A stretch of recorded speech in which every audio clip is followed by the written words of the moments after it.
So yesterday, my wife sent me a very interesting article about a guy that was on Family Feud at one point, who, in that particular episode, he joked about something that I don't think should be joked about. He was asked, "What's your biggest regret?" And he said, while laughing, "Oh, marry my wife." Um, for all the things he could have joked about, he shows that, and the in a lot behind a lot of jokes, there could be truth, and he chose that. And the same guy ended up murdering his wife, shot her.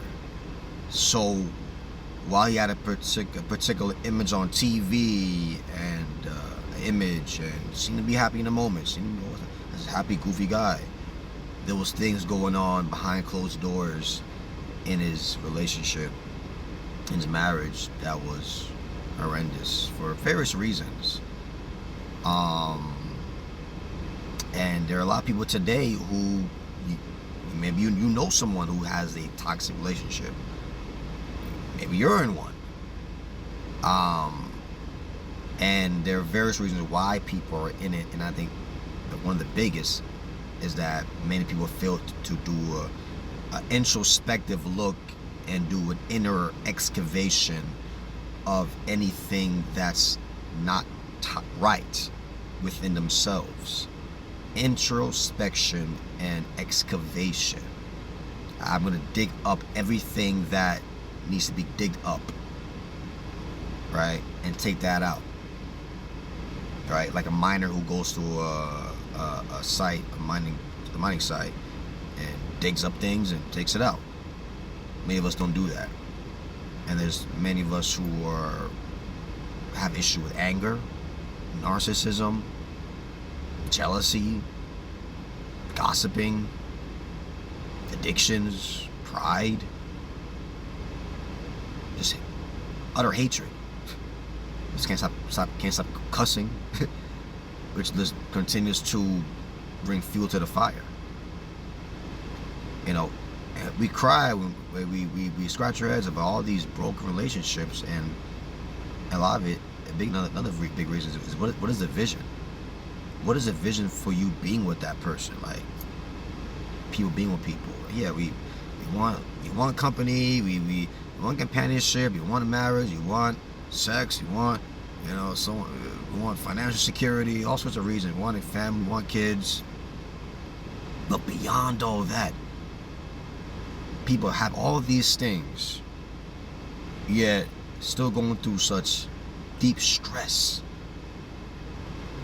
You got people cheating on each other, you got spouses and boyfriends and girlfriends killing each other, and drama, arguments, toxic arguments, and a lot of people meet somebody, got a nice personality, you hang out, or you got the same things in common with, sports and movies and music, and eat what you like to eat, what you like to drink, what you like to do with your time, how to go out and do this, do that. But beyond all that, what is the vision?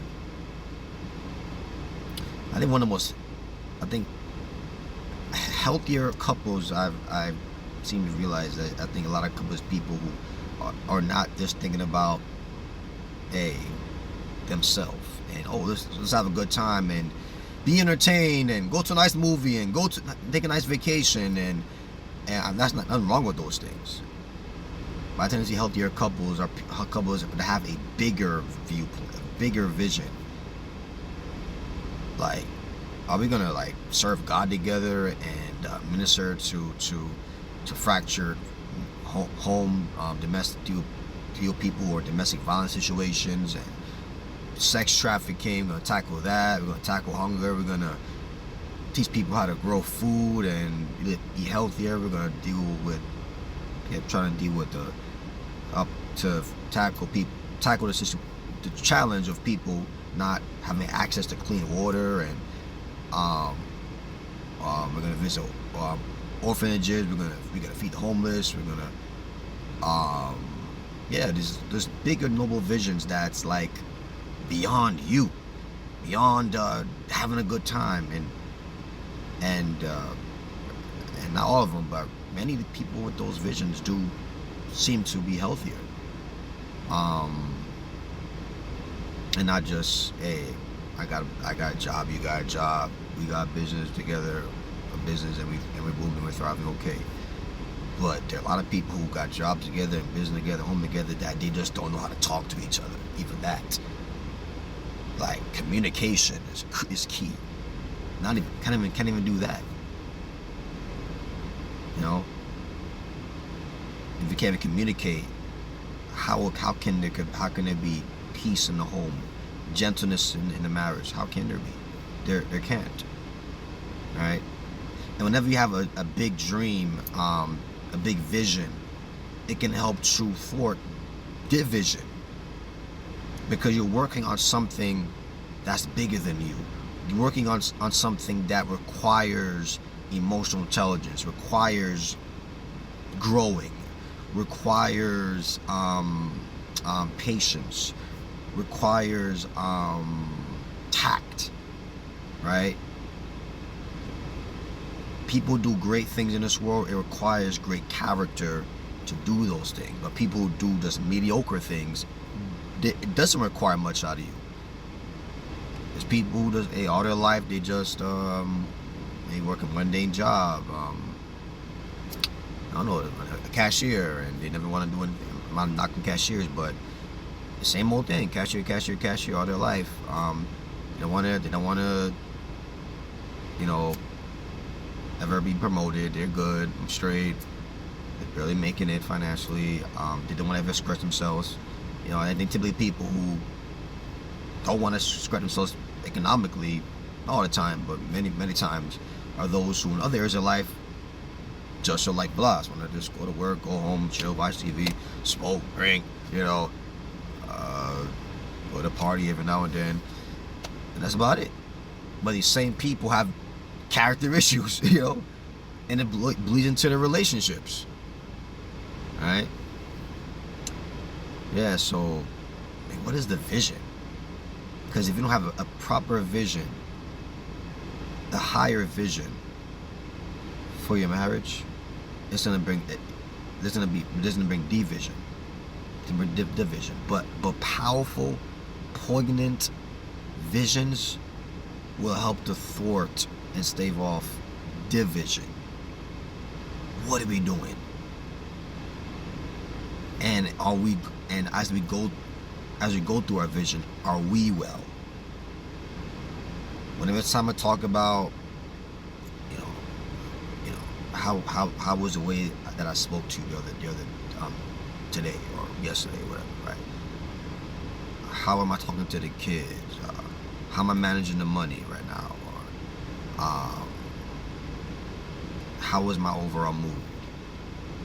You know, and for both people to be healthy places, like, man, listen, I'm stressed. Listen, I'm frustrated. Listen, I'm just not doing good right now. I'm annoyed. Like, to be a safe and a person actually listens to you, and both of y'all are that kind of person. People to like say, wow, I'm listening, and to give them eye contact, put that phone down, eye contact, body language, like you all in, like that's wow.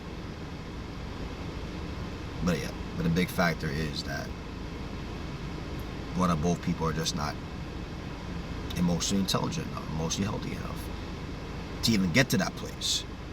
Because you're not going to want a big vision for your marriage if you yourself are not a go-getter, if you are not a lifelong learner, if you are not tenacious about being the best you can be holistically. If you're just a stagnant person, mediocre, I don't care, whatever, then you definitely probably highly likely you're not going to want to have a great vision for your relationship. And if you want to stay having toxic, rundown, and mediocre relationships, marriages, hey, that's do you.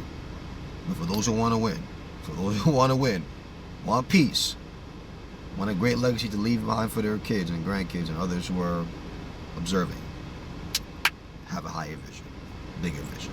All right, y'all. I love you. Much love. Blessings.